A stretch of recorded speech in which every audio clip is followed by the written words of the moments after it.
สบายดีวันนี้สิมาสอนการนำไส้สเก็ตอัพเบื้องต้นเนาะเบื้องต้นนี่แหละสเล็กหมายความว่าเป็นเครื่องมือเลือกเนาะเลือกวัตถุใดวัตถุหนึ่งเลือกทั้งหมดของวัตถุอัพเนาะเราจะใส่เครื่องมือตัวนี้เพื่อตัวนี้เป็นไม้แมทแทกเห็นปะตัวนี้ลองสังเกตเบิ่งเห็นปะแทกตัวนี้หาตัวนี้จักแมทมันจะบอกเป็นซนติเมตรเนาะเดี๋ยวนี้เนาะก็คือ383ซนติเมตรจากนั้นเขาแทกแล้วเขาก็ใส่ตัวนี้ก็คือเครื่องมือชาร์ปเนาะเครื่องมือชาร์ปตัวนี้แมนเขาสร้างวัตถุใดวัตถุหนึ่งขึ้นมาเพื่อจะสร้างหรือเพื่อจะออกแบบเงินหรือออกแบบอย่างก็ตามออกแบบห้างกาแฟออกแบบอย่างได้ทุกอย่างได้เบิดหลังจากเขาสร้างขึ้นมาเป็นซองสี่เหลี่ยมแบบนี้แล้วเครื่องมือต่อมาคือเครื่องมือพุทธูแมนเครื่องมือดึงเขาอยากให้มันสูงสำใดก็ดึงได้ดึงออกดึงไปทางซ้ายทางขวาดึงแบบไหนได้เบิดดึงออกมาดึงได้เบิดทุกแจเขาอยากให้มันใหญ่สำใดอยากให้มันสูงสำใดดึงได้เบิดถ้าสมมุติว่าเราอยากเคลื่อนย้ายเนาะเราอยากเคลื่อนย้ายวัตถุนี้หามยึดเขาก็เลือกวัตถุนี้ก็คือ select เอาใส่เครื่องมือนี้เครื่องมือ select นี้เลือกเอาวัตถุนี้หรือบ่ดับเบิลคลิกให้มันเป็นอย่างที่ถ้ามันขึ้นกรอบสีเขียวแบบความหมายมันได้ถึกเลือกเอาเบิดแล้วถึกเลือกวัตถุหันเบิดแล้วเราก็มาเข้านี่เครื่องมือตัวนี้ move เห็นปะหลังจากมาเข้าเครื่องมือ move เนี่ยถ้าเราอยากให้มันเคลื่อนย้ายในตามที่เราต้องการเราก็เอานี่เอาเครื่องมือ move นี่ไปใส่แจแล้วก็เห็นปะเอาสัญญาณไปใส่ก็ได้แบบนี้นี่เวลาบางคนอาจจะยังวันโน้เนาะอันซูมออกซูมเข้าเนี่ยมันหมุนเมาส์เลยหมุนลูกกิ้งเมาส์นี่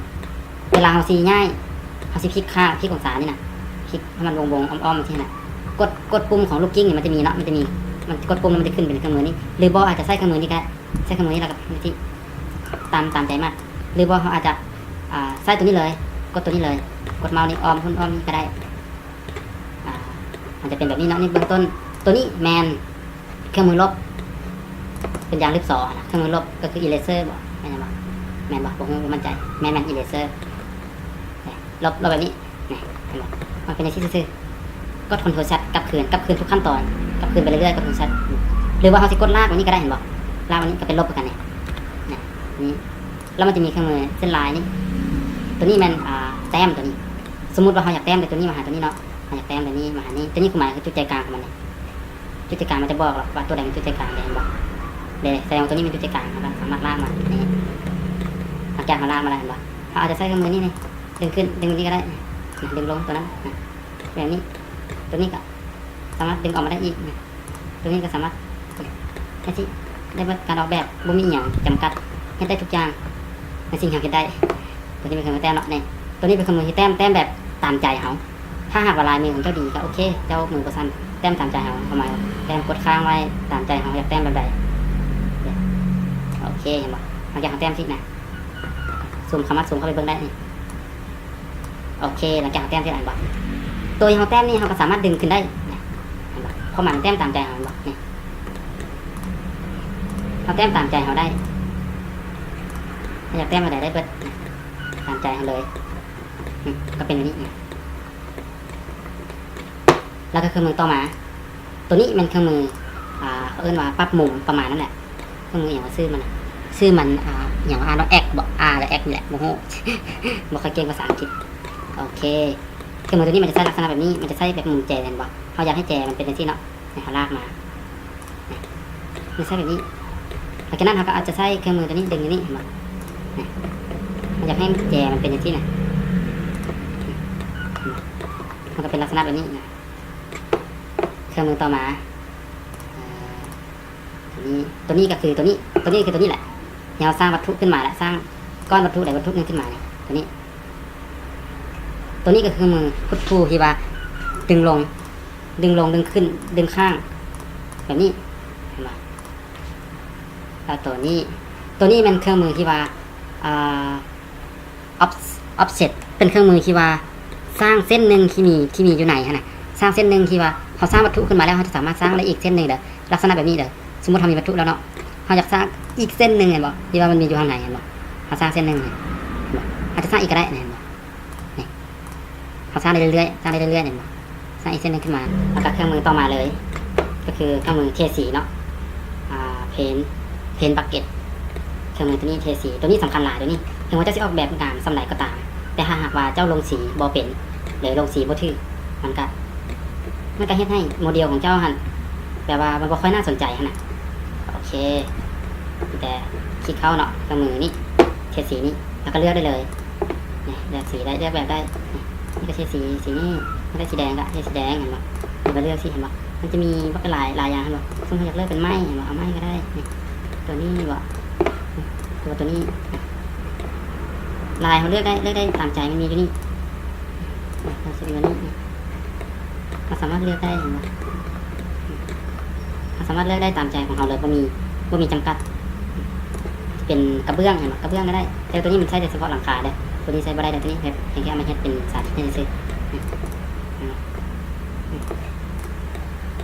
เปลี่ยนไปรถเอาไปรถตามใจเจ้าจะมากกว่าใดใช้เบิดเครื่องมือต่อมาเป็นเครื่องมือเราเครื่องมืออย่างนี้แหละ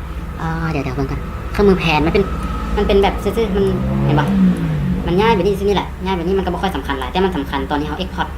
ตรูปออกมาซื่อนี่แหละเครื่องมือตัวนี้ก็นี่ซื่อเป็นเครื่องมือแบบนี้ซื่อนี่แหละมันก็ไม่ค่อยสำคัญอย่างไรต่อการออกแบบมาไปไหนนะนี่เครื่องมือแบบรูดออกรูดเข้าซื่อๆนะกดข้างไปเมาส์ข้างไปลากออกลากเข้าที่มันก็ไม่ค่อยสำคัญไปไหนเครื่องมือตัวนี้เนี่ยที่ใช้ที่ใช้ให้เบิ่งได้วิธีใช้แบบใดสมมุติว่าเฮากำลังออกแบบตัวนี้อยู่แต่เฮาตกในสถานการณ์แบบนี้เฮาแบบเนี่ยลักษณะแบบว่ามันเห็นบ่เฮาบ่ฮู้มันอยู่จุดใดเฮาบ่สามารถย้ายไปพุ่นได้เฮาบ่ฮู้กดปุ่มตัวนี้ก็สิมันจะออกกับเพื่อนแบบนี้อันนี้ก็แบบนี้ซื่อๆเครื่องมือพวกนี้ก็คือสิบ่ได้ใช้แต่มันบ่ได้ใช้มันมีแต่เท่านี้น่ะเครื่องมือที่ได้ใช้น่ะส่วนหลายแล้วในการออกแบบเบสิกก็ที่มีแต่เท่านี้แหละบัดนี้สิบอกวิธีที่สอนวิธีในการเอ็กพอร์ตเฮาอยากเอ็กพอร์ตหรือว่าเฮ็ดให้ตัวที่เขาออกแบบเนี่ยมันเป็นโมเดลนะอาจจะใส่เบอร์นี้ในการจัดหน้าจัดตามันแบบนี้ต้องการให้มันออกมาเป็นแบบนี้เนาะเขาได้แล้วอุปกรณ์มันเข้ามานี่แล้วก็เข้ามาexport แล้วก็ 2D แล้วก็ซอกตัวที่เขาซอกโฟลเดอร์ที่เขาจะต้องการให้ไฟล์ของเราจัดเก็บอยู่ลองตัวนี้แล้วเป็นเดสก์ท็อปแล้วก็นี่ก็คือชื่อของโมเดลของมันตัวนี้มันเขาสามารถ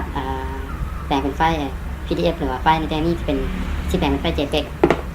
หรือว่าจะไฟล์เป็น PNG ก็ได้ไฟล์ JPEG ก็ได้อันนี้เอา CP โพสต์ลง Facebook โพสต์ลงสายได้เบิดหลังจากนั้นตัวนี้ก็คือการแปลงความคมชัดของรูปลองเบิ่งเฮาสิเปลี่ยนนี้ก็ได้บอกความคมชัดของพิกเซลของรูปน่ะเดี๋ยวนี้มันอยู่ที่1,078พิกเซลคูณให้